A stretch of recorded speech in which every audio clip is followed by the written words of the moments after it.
selalu bilang orang-orang sekitar, kalau lagi berada di atas tolong calling. Kalau gue misalnya lagi arogan atau gimana, ingetin gue. Iya. Ingetin gue.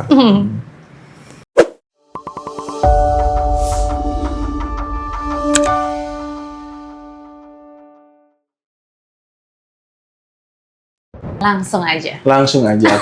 Kak Audrey. Iya. Atau Audrey. Audrey aja kok. Audrey. Apa aja mau dipanggil yang asal. Kelihatannya masih 17 tahun ya? Terima kasih kalau dibilang kayak gitu. Kalau boleh tahu kelahiran mana sih Audrey? Aku kelahiran Jakarta. Oh, asli Jakarta. Asli Jakarta. Kalau keluarga ada dari mana gitu? Keluarga ada Chinese. Oh, tapi really? memang iya benar, tapi pasti orang-orang melihat aku bukan. Ada kok, ada. Bapak Bangka dan. Oh, Bangka. Tapi sudah lahir di Jakarta. Oh. Mama juga lahir di Jakarta. I see. Jadi sebenarnya kalau ditanya kampung halaman Jakarta ya? Jakarta. Betawi. Tapi makanan Chinese food suka nggak? Ya suka lah. Oh, suka banget dong. Apa contohnya? Kan suka lah. Suka. Oke, jebakan Batman. Apa makanan Chinese food yang kamu paling benci? Kalau yang paling suka gampang dong. Oke, babi kecap menurut gue. Gue nggak suka, nggak tahu entah kenapa ya. Kenapa? Nggak tahu, karena gue lebih suka yang kayak kriuk-kriuknya gitu kan. Tapi lu taste-nya suka manis nggak? Manis. Ya gurih lah ya. Gurih. Pedes? Pedes suka dong. Oh, oke. Tapi hidup ini kan udah pedes. Iya benar. Harusnya cari yang manis-manis lah. Enggak juga, biar ada adrenalin aja kok. Apalagi di dunia media kan kalau cuman ya gitu-gitu aja kurang. Nggak disukain audiens. I see. Gitu. Harus pedes ya? Harus biar banyak yang nonton. Oke, gitu. Oke, Audrey menarik banget. Hari ini kita ngundang kamu di podcast. Judulnya. Gue juga bingung tadi ya, kenapa harus ngundang gue? Bingung ya. Nah, karena ini menarik banget. Karena kita di Kontras itu pengen sharing perjalanan hidup seseorang yang udah lama di satu bidang. Suka dukanya apa sih? Gitu. Jadi buat teman-teman yang mungkin punya cita-cita yang sama, mereka tuh terinspirasi dari kehidupannya Audrey. Syukur ya kalau kalau jadi patah semangat gimana? Iya, salah aku nih.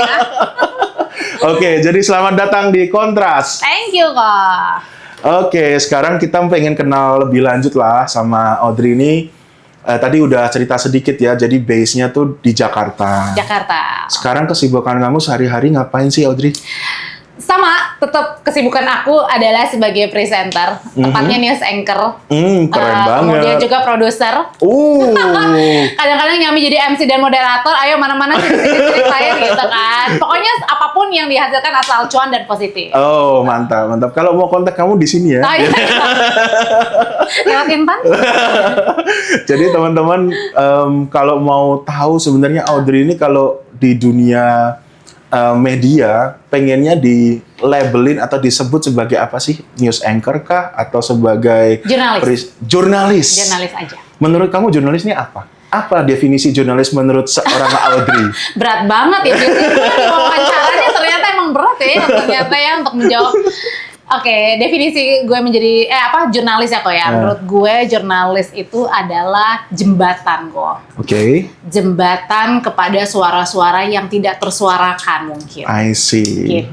Gitu. Itu menjadi penengah di antara situasi yang mungkin membingungkan ya gitu. Okay. Itu sih. Jadi sebenarnya prinsip kamu dalam bekerja itu juga kali ya, memberikan satu wadah dan jembatan buat orang-orang yang mungkin suaranya kurang didengar, gitu ya. Plus juga value. Iya. Apa tuh value-nya? Karena gini kok, kalau menurut aku ya, semua orang bisa bekerja dimanapun, jadi jurnalis, jadi anchor dan lain-lain. Tapi ketika dia punya value yang dia anggap dia harus sampaikan, atau mungkin dari gestur atau dari attitude, menurut aku itu yang menjadi kehadiran kita ada blessing sih. Bukan hanya sekedar job, dapat uang, dapat terkenal kayak itu enggak, tapi ada lebih kepada juga ada value yang kita kasih buat orang gitu. Jadi ada nilai tertentu yang kita kasih ke mereka. Harus. Nilai lebih dari kita biar tapi bisa bukan PPN ya. Jangan apa udah mahal. Oke, menarik banget. Nah, Audrey sekarang kalau sehari-hari tuh kalau lagi nggak on air lah ya, lagi santai, hobinya lagi apa? Pedal? Enggak. Hobinya apa ya kok ya? Karena mungkin udah umur 30-an ya, jadi hobinya adalah massage ya. Masa? Iya, mijit. Maksudnya refleksi, massage, salon kayak gitu. Tunggu. Kamu yang mijit atau kamu yang Enggak dipijit? dong, dipijit. Oh, Itu kok. Jadi kayaknya emang bener sih kalau kata orang kayak umur 30-an yang dulunya mungkin udah seringnya banyak hobi ke sana sini, beli ini, beli itu ke mall. Kayaknya sekarang lebih hobinya apa? Mijit kayaknya. Mijit, ya. Dipijitin maksudnya. Mungkin kamu juga capek kali ya. Capek. Biasanya kalau lagi kegiatan gitu selesai jam berapa sih? Jadi tuh paling malam banget ya, paling malam itu selesainya jam 10 malam. Jadi malam kayak juga minggu, ya? jadi kayak kita ada program namanya Dua Arah, nonton di Kompas TV.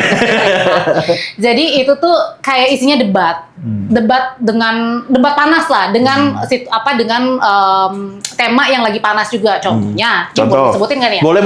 Misalnya lagi debat panas nih ya soal ijazahnya Pak Jokowi. Oh, Nah itu asik kan banget tuh. menghadirkan orang-orang yang pro dan juga kontra kan. I Ada see.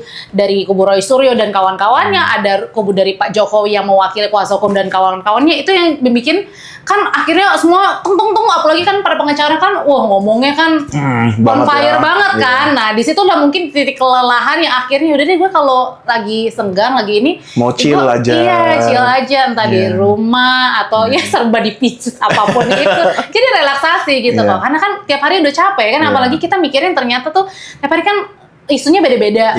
Nah, terus kita harus dengerin kan, si ini ngomong ini, terus kemudian kita ketik, terus kita sampein. Belum lagi kalau kita wawancara, itu udah capek sendiri kan. Oh, jadi kerjaan kamu tuh nggak hanya istilahnya menengah itu jadi presenter gitu, enggak juga ya? Enggak, itu tidak. Oh. Jadi kalau misalnya di Kompas sendiri, bukan promosi ya, tapi di Kompas TV, jadi itu kita nggak hanya sekedar cuman ngomong doang. Jadi bener-bener kayak kita harus di belakang layar, kita harus tahu, terus kita yang ngetik berita. Kalau zamannya dulu aku jadi reporter, kayak harus cari berita. Jadi kita benar-benar terlibat di dalamnya gitu.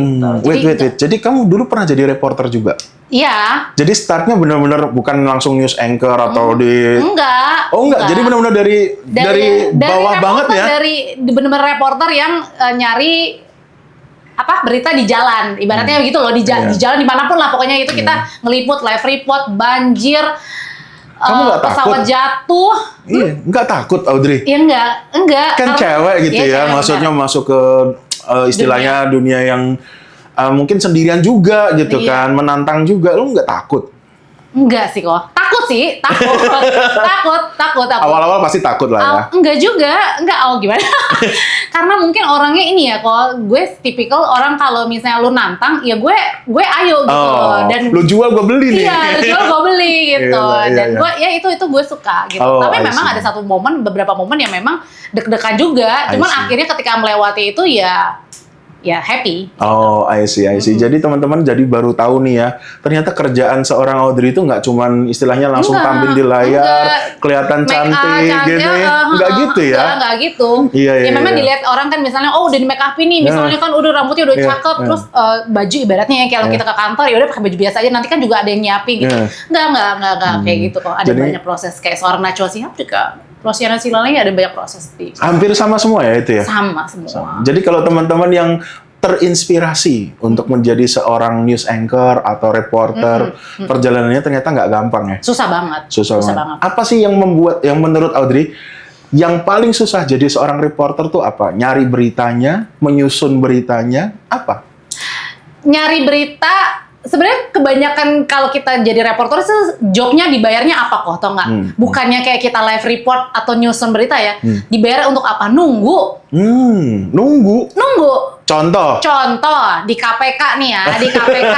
Asik ya, nih, seru nih, KPK nih. Oke. Misalnya nih, kita nunggu nih, misalnya datang jam berapa tersangkanya, misalnya diperiksa. Itu kan kita nggak tahu nunggunya. Oh, kayaknya diundangnya jam segini.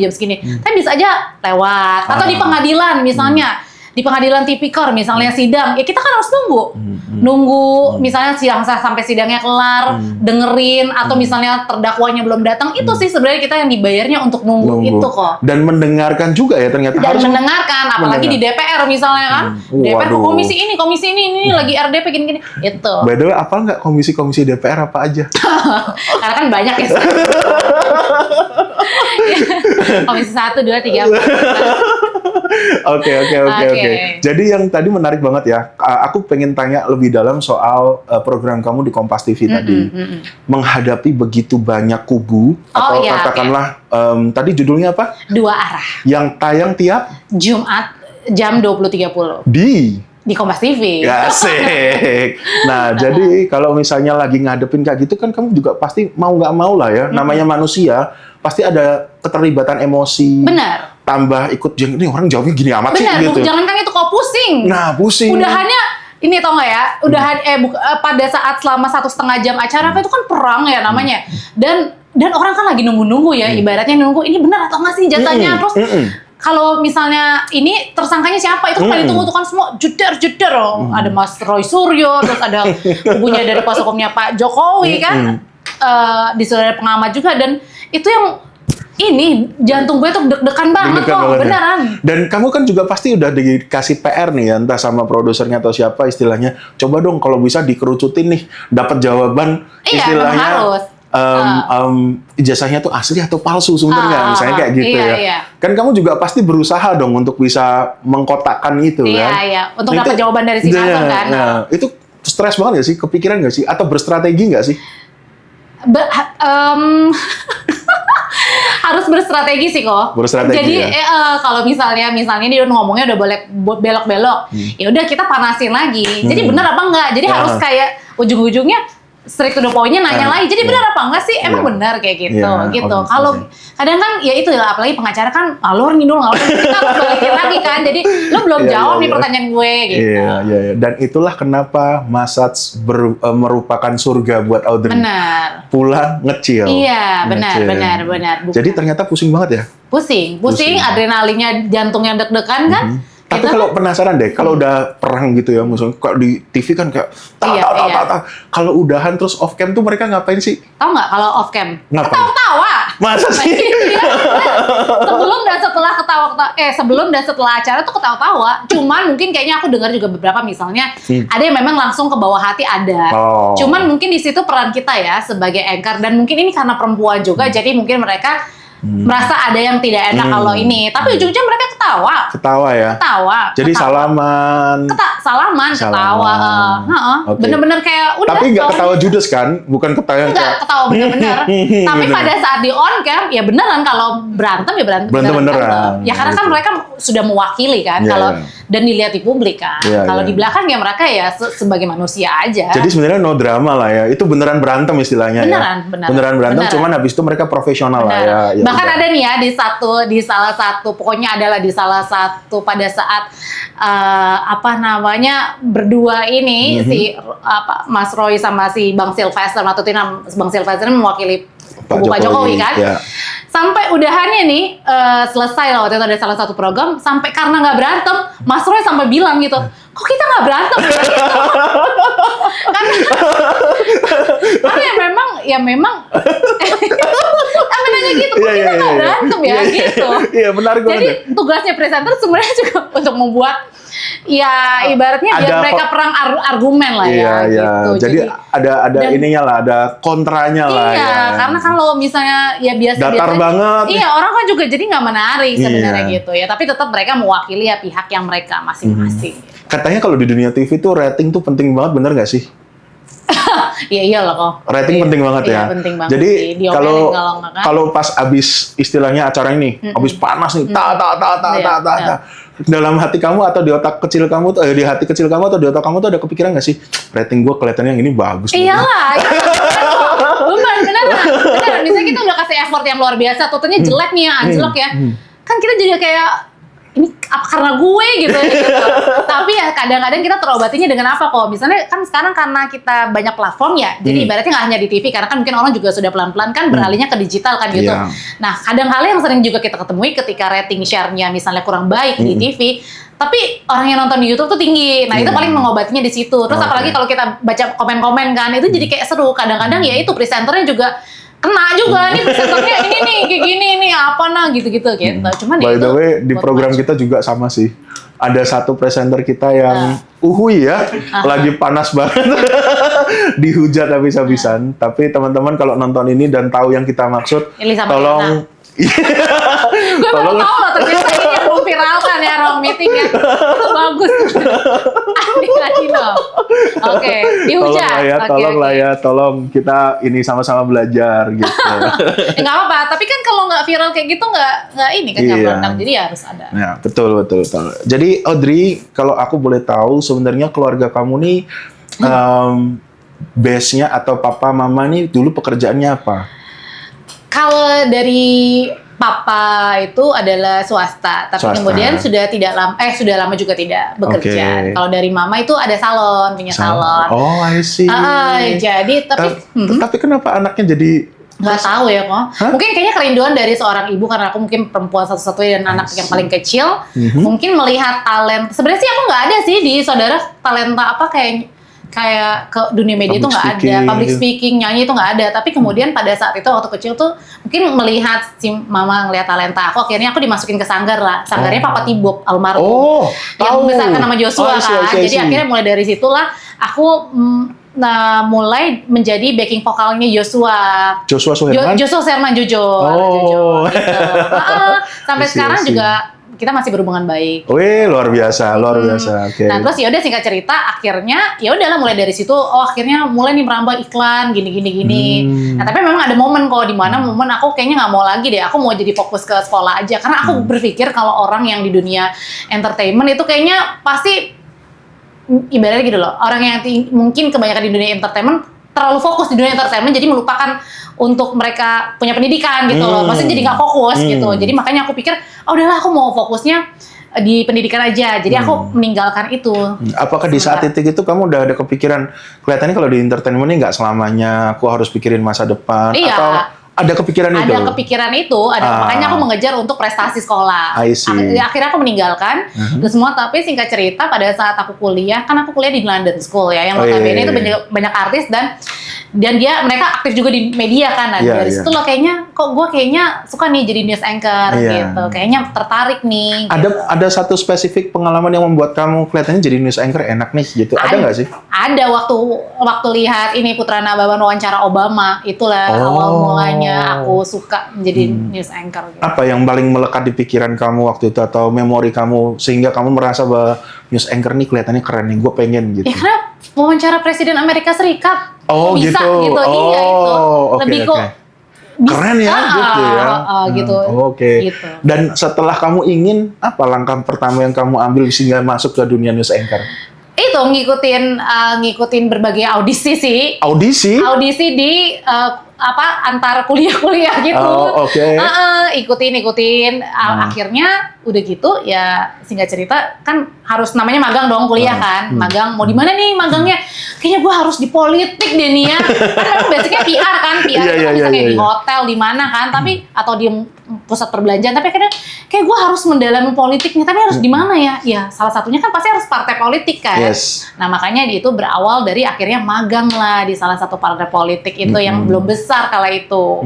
Boleh disebutin? Boleh. Tidak? Ya nggak apa-apa, boleh. Boleh. Apa? Nasdem. Waktu kan masih awal tuh kan. Masih baru banget. Masih baru banget dari Ormas ke Parpol. Di situ ya memang sebenarnya nggak banyak belajar, cuman kayak suka aja gitu melihat karena partai politiknya kan. Padahal ya namanya kalau orang magang ya paling disuruh-suruhnya apa sih kok ya nge-print kayak gitu kan. Tapi cuman kan proyeknya gila nih. Akhirnya makin cinta di situ. Sebelum lulus kuliah bener-bener, aku langsung apply ke beberapa stasiun TV gitu. Dan dipanggil pertama itu adalah Kompas. Selanjutnya ada lagi beberapa panggilan. Waktu itu kan Kompas belum sebesar sekarang. Yes. Dan kamu udah join itu ya? Waktu itu ya? Di awal-awal Kompas kamu udah join? Enggak, beberapa tahun setelah Kompas TV berdiri, itu aku baru join. Ya, namanya naluri ya kan, biasanya, ini kan masih ibaratnya ini kok kolam kecil nih ya, yang lain ada tawaran yang lain yang lebih yang sudah besar, di kolam besar gitu kan. Cuma entah kenapa hatiku terpanggil untuk di sini, dan memulainya karena ya mulailah dari sesuatu hal yang kecil ya. Iya. Gitu. Dan sekarang sudah berapa lama di Kompas? Dari 2013 sampai sekarang berapa tuh? 12 tahun ya? 12 tahun. Berasa nggak 12 tahun?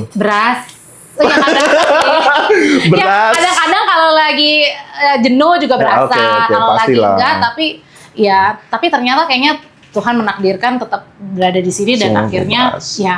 Kadang kan gini kok, karena kan anak-anak muda kan pengennya kan jenjangnya pengen cepet ya. Yes, Ya langsung, kan? Nggak mau yang kayak nggak mau Berproses. nggak. Aku pun jadi presenter kok mesti casting 2 kali. Oke. Pertama kali aku ditolak. Casting jadi ditolak? presenter iya. Oh, oke. Casting ditolak pertama karena katanya suaraku cempreng. Memang sih Nah. sampai sekarang suaraku cempreng. Terus yang kedua mau di casting nih, Hmm. aku nggak mau waktu itu. Karena menurut aku gue maunya jadi reporter aja lah. Karena asik kok. Oke. Percayalah kalau di dunia udah jadi jurnalis itu di lapangan itu adalah yang paling the best lah. Oh, oke. Gitu. Jadi sekarang sebenarnya kamu kalau udah kayak di studio terus atau kayak di kantor terus, ada jenuhnya juga lah ya. Ada jenuhnya juga, ada Oh, jenuhnya. pengen kangen lah ya, kangen ke lapangan. Kangen ke lapangan, makanya itu diobati dengan misalnya jadi moderator, gitu, seperti itu. Itu karena kan memacu adrenalin lagi ke Yes, lapangan. yes. Yang notabene kalau kita produser kan ngetik kan, Yes. di situ.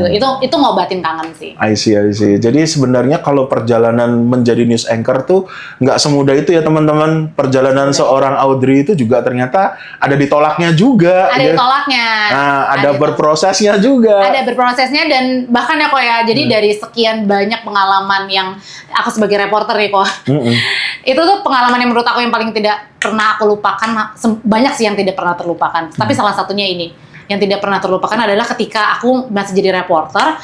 Aku tuh ya biasa lah kok. Namanya reporter kan oke, liputan kesini. Weekend waktu itu. Hari Minggu kayaknya aku baru inget ya. Hari Minggu atau Sabtu lah pokoknya. Namanya hari weekend kan pasti liputannya ya apa sih gitu ya. Maksudnya nggak yang berat-berat banget Ya, gitu kan. santai-santai lah, Santai-santai ya. ya. Paling apa misalnya kali apa pembersihan kayak gitu-gitu. Gampang-gampang lah ya. Tiba-tiba ditelepon sama Korlip koordinator liputan kan. Audrey, itu ada pesawat jatuh. Masih kan nggak sih kalau ada pesawat Air Asia jatuh Oh, Surabaya, Singapura yang sampai Tony Fernandes datang Yes. untuk minta maaf ya kan? Oke. Wah. Ya kan itu kan udah. Cuma telepon nih, Audrey, lu ke Air Asia di mana? Bandara ya. Bandara. Maksudnya awalnya cuma suruh nyari ini aja kayak informasi bener nggak sih jatuh kayak gitu. Nah, ditelepon lagi. Lu cari tiket ya. Kalau dulu kan masih ada tiket Go Show tuh, nyari Langsung bandara. datang. Sekarang udah nggak ada kan? Iya benar. Suruh nyari tiket, ya lu langsung pergi. Karena waktu itu awalnya ditemukan titiknya awalnya di Belitung. Nah, metong kan ya? Iya. Itu udah langsung cari tiket. Oke sih cari tiket. Untung rumah gue deket sini kok. Iya, Kira gue nggak jauh, iya. jadi gue minta tolong papa mama untuk bawain Barang-barang, seadanya. iya. Catokan itu kan paling penting ya. Terus yang pakaian yang seadanya lah dalam masalah. Kameramen gue dong, Amsyong kok. Ibaratnya di dalaman juga kagak. Cuma itu doang. Set A, set B, set C. Iya. Ya nggak ada lagi kan. Iya, Ya udah, iya. pergi deh, udah langsung pergi. Iya. Udah nyampe di sana. Iya. Ini mau naik apaan ya, kemana ya? Nggak ada sama sekali kok. Untungnya Maksudnya di nggak ada karena sepi atau? enggak, kan kita nggak ada modal. Oh. Nggak ada modal misalnya nih dijemputnya. Oh, oke, naik taksi ya nggak ada kan, itu jatuhnya udah malam dan bingung kan. Mau Iya, karena kemana? intinya Mau ngapain? kantor ngelepasin aja, Iya, penting iya, lu iya. cari deh di sana Iya, gitu iya, kan. iya. Gitu. Ibaratnya nggak mau Iya, tahu lah lu iya. yang cari kan reporter Iya. sama kameramen. Udah, cuman kameramen aku sama Om James doang itu berdua. Say hi dong, Om James. Ayo Om James. Terus udah gitu untungnya pas nyampe di situ ternyata ada beberapa media juga, ada Trans salah satunya. Mereka sudah booking. Akhirnya singkat cerita, baru nyampe belum ngapa-ngapain, udah langsung suruh live sama breaking news.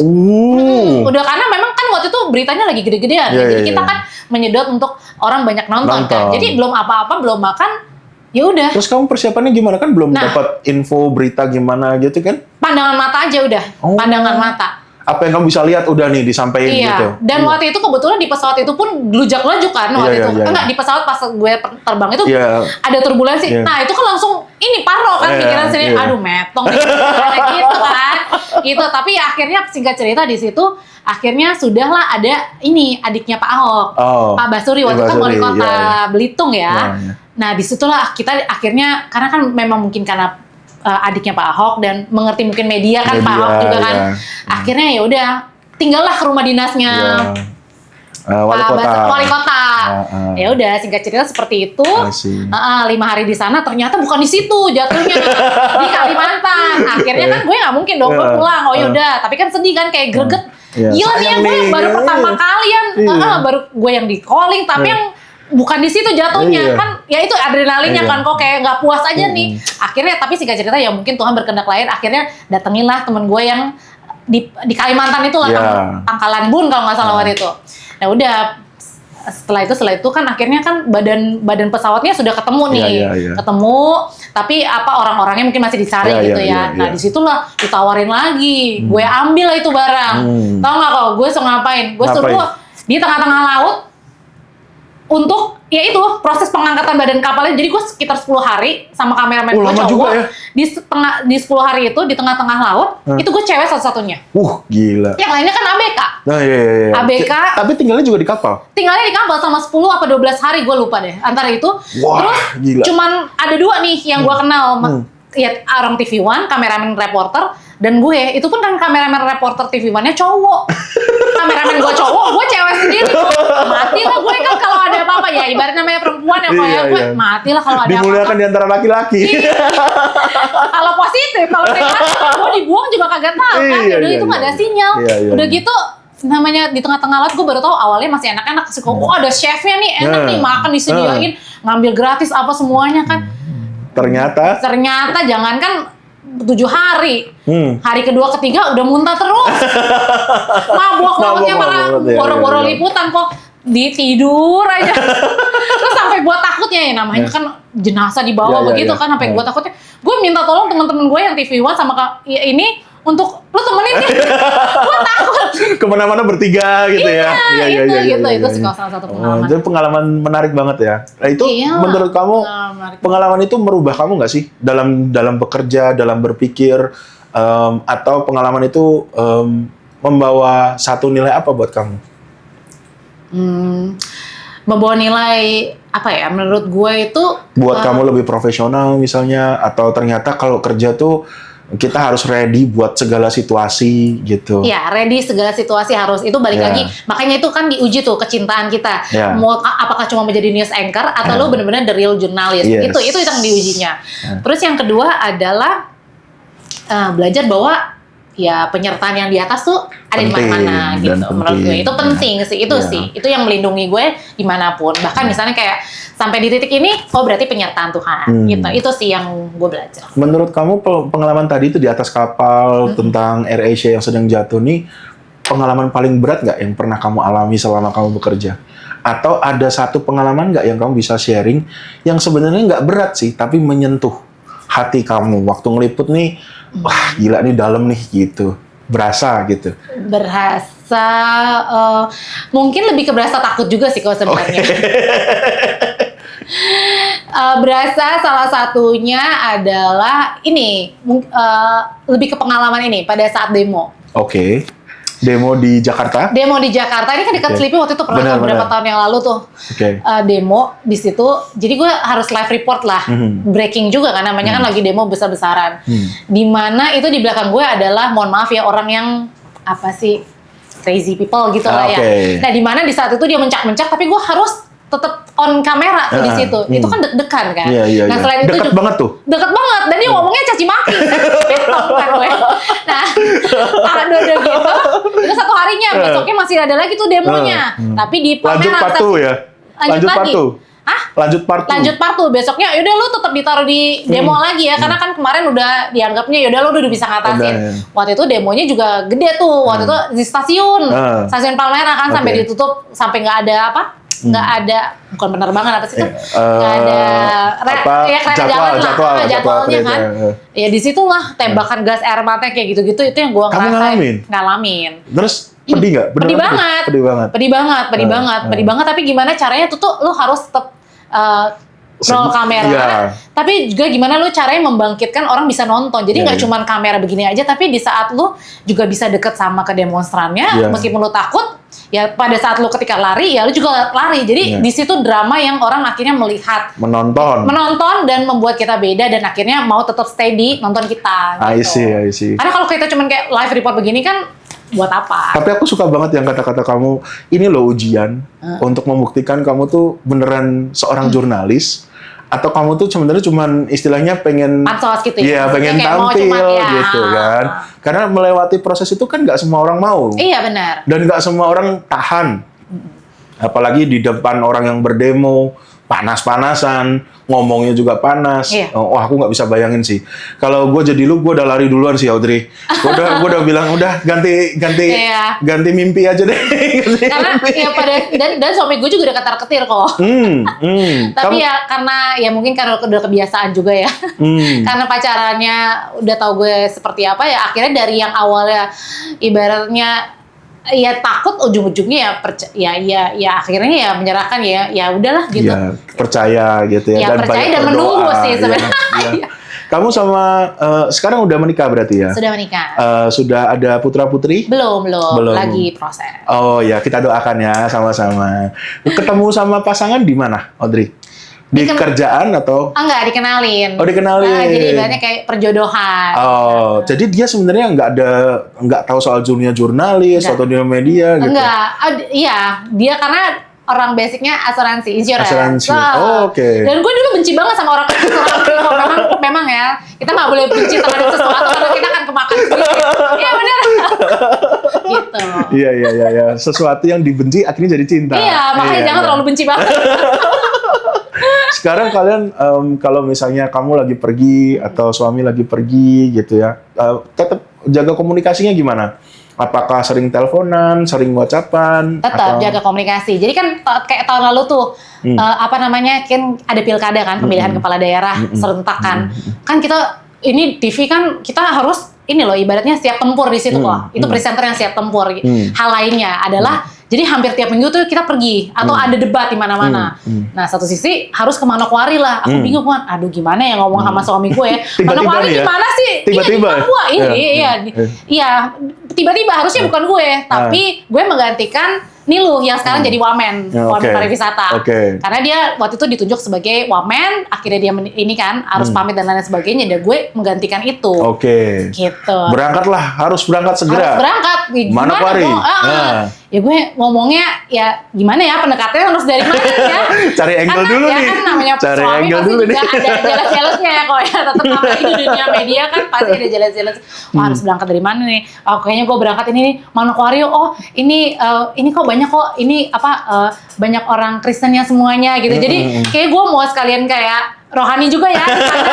Maksudnya gitu. Iya. Jadi, ada wisata rohaninya lah gitu. Jadi pendekatannya harus pintar-pintar lah kalau mau ya tinggal sama orang yang non media itu harus pintar-pintar untuk kasih tahu, karena kan mereka ini kan tidak siap kan dengan segala sesuatu meski ya karena kan kayak kita ibaratnya kayak aparat ya kayak TNI polisi tiba-tiba aja harus sih. jalan, gitu. Jadi kan gimana Tugas-tugas. caranya komunikasi gitu ke pasangan. Kalau aku punya seorang pasangan, seorang presenter, aku juga seorang jurnalis, mungkin tiap hari juga deg-degan kali ya. Iya. Ada deg-degannya, tiba-tiba harus dinas. Iya. Itu juga, aduh. Iya, ada Istri gua jealousnya. gimana nih? Gitu Ada kan. jealousnya.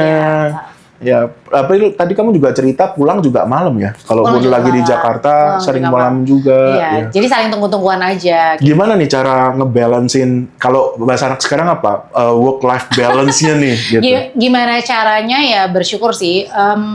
Misalnya aku kalau hari Sabtu jam segini. Enggak, Sabtu tuh gue kerja kok dan pulang Kerja. malam. Minggu? Saktian sih. Oh, Minggu ya ke gereja. Karena gue juga suka gereja sendiri gitu Iya, kan. iya. Ya caranya adalah lebih ke sini kok. Lebih ke gimana caranya tetap bisa maintain hubungan yang di dunia media dan tidak adalah minimal nih ya. Misalnya kan gue pulang pergi kereta kok, karena lebih dekat kan. Kalau bawa kendaraan parah lah. Macet. Kalau Jakarta enggak, Amsyong. Yes, gitu kan. bener. Jadi mendingan kereta karena kan dekat. Jadi ya udah pulang balik kita tunggu naik kereta bareng misalnya. Terus pulang makan nyempetin bareng. Romantis. Harus dipupuk kok. Keren. Kalau enggak di zaman yang sekarang ini banyak godaan dan lain-lain itu kan bisa buyar kan. Yes. Balik ke Jadi kereta membawa cinta ya sebenarnya. satu kereta itu. Oke, menarik. Nah, sebenarnya aku pengen masuk lebih dalam mengenal seorang Audrey yang mungkin banyak orang nggak tahu dan pengen kenal gitu ya. Apa satu hal yang paling kamu takutkan dalam hidup? Sudah habis. Oke, satu hal yang kamu paling takut dalam hidup tuh apa? Yang paling aku takut adalah ketika aku sombong kok. Oke. Ketika aku sombong. Takabur. Aku ingat banget tuh kata-kata Sandra Dewi kan. Aku takut ketika aku berada di atas, Tuhan kayak ibaratnya ngambil karena aku sombong. I see. Jadi sedih, cancer kok, jadi cepet ya. Cancernya cepet gitu, itu aku takut sih kok. Jadi Dan kayak kamu merasa harus menjaga itu kan? harus menjaga. Ya. Makanya aku selalu bilang orang-orang sekitar, kalau lagi berada di atas tolong calling. Kalau gue misalnya lagi arogan atau gimana. Ingetin gua. Iya. Ingetin gua. Karena balik lagi kan tujuan kita hidup bukan sekedar materi kan Bener. atau fame gitu kan, Bener. tapi yaitu balik ke value. Value itu yang mahal sih Bener. harganya. Dan ketika kita punya keturunan atau keluarga yang lebih besar lagi, ya apa sih kok yang kita tinggalin nama baik kan? Bener. Gitu. Bener. Ketika kita meninggal nama baik. Nama gitu. baik. Dan Gitu. kalau semuanya ini satu hari Tuhan ambil dari hidup kamu, apa satu hal yang kamu akan minta Tuhan untuk tidak diambil? Satu hal. Kalau kamu bisa keep dari semuanya, apa yang Audrey minta satu hal untuk kamu bisa keep? Iman untuk berkata Tuhan baik. Itu sih. Karena gue takut untuk menyalahkan Tuhan. Karena ketika misalnya kita bagus, ya kita bisa semuanya kan. Kadang-kadang misalnya kayak kita lagi banyak kerjaan, kita lupa gereja. Atau kita lupa mengucap syukur. Tapi ketika kita down, kita baru ingat Tuhan kan. Bener, gitu. Dan bener. sebenarnya Tuhan mengingatkan kita. Sebenarnya menurut aku sih itu bukan masalah ya. Atau Tuhan lagi menguji, enggak. Tuhan lagi membelokkan kita untuk tidak terjatuh terlalu dalam. Karena Tuhan sayangnya jadi dia tidak menginginkan kita jatuh ke sana. Malah menyelamatkan sebenarnya. Malah menyelamatkan, Ditarik tapi dengan cara yang lain. Yes, Iya, dan mengingatkan kita bahwa oh ya kita nggak boleh sombong ya, karena sekejap pun Tuhan akan bisa ambil gitu. Iya, karena Gitu. banyak orang yang kalau udah di atas tuh ngerasanya kayak udah bisa segalanya. Iya, benar. Lupa bahwa dia sampai titik itu tuh nggak sendirian Benar sebenarnya. kok, karena aku banyak banget sih nemuin ya, apalagi apa sih biar ini Gen Z dan lain-lain sebagainya. Maksudnya semua orang pengen nih kayak shortcut kan, mau jadi terkenal apa segala macam, tapi mereka tuh nggak mau melalui hal-hal yang ini, yang berproses. Tapi ketika sudah di atas, mereka akan mereka akan lupa gitu bahwa gue lagi di atas. Tapi yang namanya di dunia media, menurut gue di dunia industri media, ketika lu tidak punya attitude yang bagus, katakanlah sebagai kayak orang Raffi Ahmad gitu, kenapa dia bisa long last di dunia entertainment ya karena dia punya attitude yang baik gitu. Betul. Jadi yang baik itulah yang akan menyelamatkan lu ketika lu ada ujian atau apa. Itu sih kok. Dan aku juga sering dengar banyak artis-artis pendatang baru yang nggak bisa sustain karena memang masalahnya ada di attitude. Iya benar. Dan itu sebenarnya di orang media juga semua juga ya maksudnya bisa merasakan itu. Iya betul. Karena kan balik lagi kan ujung-ujungnya ketika lu mau pakai Audrey nggak misalnya jadi apa. Ya kalau misalnya nggak punya reputasi yang baik atau attitude yang baik, misalnya datang misalnya apa misalnya nggak on time atau mungkin arogan marah-marah atau gimana, itu kan jelek buat kita sih. Kalau yang lagi booming ridersnya banyak gitu. Iya benar. Ridersnya banyak gitu kan, sampai penyanyi senior aja gue kayaknya nggak. Ya itu sih kok. Itu yang kadang kalau orang berpikir bahwa kan lu nggak selamanya berada di atas ya. Tapi yang membuat lu bisa tetap Di lebih situ. lama adalah attitude lu dan value lu yang beda gitu. Jadi ibaratnya semua orang bisa pinter, bisa menjadi siapapun, tapi ketika lu punya value dan attitude yang baik, itu yang akan membawa lu sih.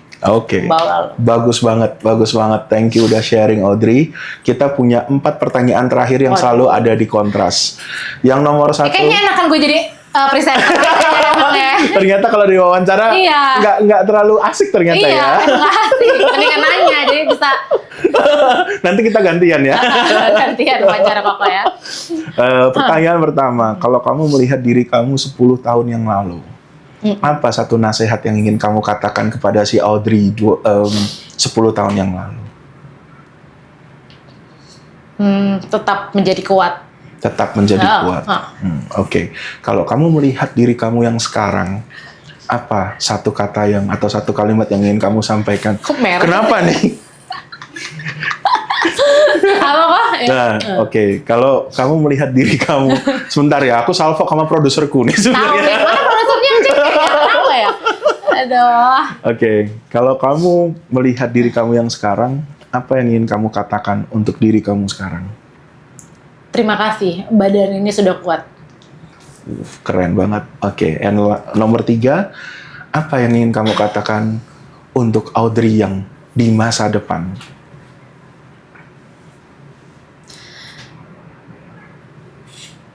Tetaplah menjadi seorang yang rendah hati, tapi bukan rendah diri. Tapi Bagus harus banget. punya tinggi diri, tapi bukan tinggi hati. Artinya tinggi diri, artinya tetap kita harus punya harga diri sebagai seorang perempuan yang Harus. tinggi, harus dijunjung.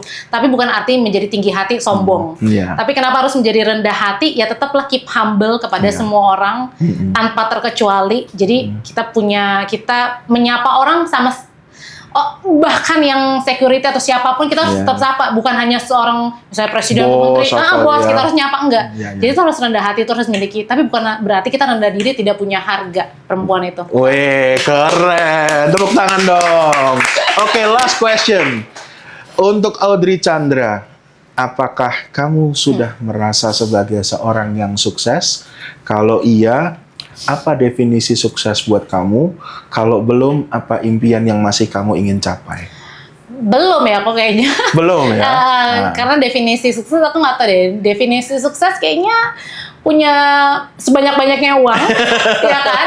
Terus punya lingkungan yang lebih luar biasa yang bisa wawancara, pasti mungkin top priority mungkin RI1, mungkin presiden, itu pasti ada Amin. keinginan ya, maksudnya. Amin. Amin. Keinginan dari setiap news anchor pasti ada seperti Yes. itu kan, atau wawancara orang-orang terkenal. Ya. Terus yang ketiga adalah ya apakah aku masih bisa punya nama baik sampai akhir hayat, itu yang menjadi PR.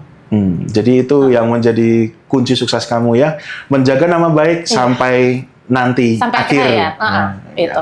Wah, keren banget. Audrey, terima kasih sudah datang di Kontras. Thank you, Koko. Menarik banget pembahasan hari ini. Kita harap teman-teman semua yang nonton bisa belajar banyak dari seorang Audrey. Amin. Kalau yang terinspirasi ingin jadi news anchor, Iya. belajar banyak juga dari kehidupan Audrey. Mungkin satu kata-kata buat teman-teman yang nonton yang terinspirasi untuk jadi news anchor, apa? Kalau nyelam jangan setengah-setengah. Kalau udah nyelam, nyembur nyelam aja. Oke. Jadi jangan cuma dipping ya. Iya, jangan cuman kayak mau atasnya doang, kayak mau jadi presenternya aja. Kalau mau ya nyelam tuh benar-benar nyelam. Yes. Jadi karena di situlah ketahuan benar-benar the real jurnalis atau enggak. Oh, Nanti yes. akan ketahuan, waktu sih yang akan menjawab. Membuktikannya gitu. Totalitas kuncinya. Totalitas. Yeay, Audrey Chandra. Thank you, Koko. Thank you sudah datang di Kontras. Thank you, Sukses Koko. selalu, sehat Thank you. selalu. Salam buat keluarga.